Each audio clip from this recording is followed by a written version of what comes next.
Camera action. হ্যাঁ আমার letting নাই বিমান ছিল ভুলে গেলাম কাট কাট এই কবিতাটা একবার দেখাও। কি হলো মনে তো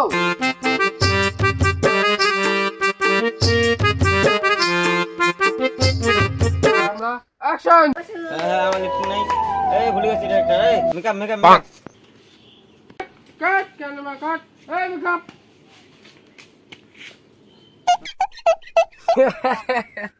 Oh no!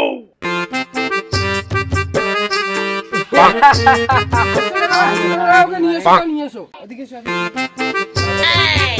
তুমি হাসছো কেন? ডাইরেক্টর বলতে পারবে? হ্যাঁ আমি একদমই বলতে পারবো এই ডায়লগটা আমি একদমই জানি। পারবে তো? হ্যাঁ আমি একদমই জানি। কোনোদিন শুটিং করেছো? হ্যাঁ শুটিং করেছি। Oh no! তুমি নামো, তুমি বলতে পারবে না, তোমার নাই, তুমি নামো। তোমার কোনো চিন্তা নেই, তুমি বাড়ি যাও। Roll camera action. হ্যাঁ হ্যাঁ আমার নদীর পাড়ে বাড়ি, আমার বাদুর নাই, একবেলা খাই দুই বেলা ডাবড়িতে যে হাগি আসে, এটা কি সম্ভব? গরিব লোকের কি কেউ দেখে না। হচ্ছে সেই হবে, সেই হচ্ছে ডায়লগ। ও আমার হিরো প্যাকেটে আসল হিরো। ডায়লগ কি এত সুন্দর করে বললে পারলে? আর তোমার একটু মুখ গন্ধায় দাঁত ঘষতে হবে, না হলে ভিডিওতে বানা যাবে না তো। হ্যাঁ, কথা একদম ঠিক। কতদিন ধরে দাঁত ঘষে না? গরিব লোক যেহেতু কলগেট ছাড়া মাটি দিয়ে দাঁত ঘষি। বাড়ি দিয়ে দাঁত ঘষে কেউ? হ্যাঁ গরিব লোক। আপনার মুখ বন্ধ হচ্ছে, ভিডিও আজকে নিলাম কালকে নেবো না।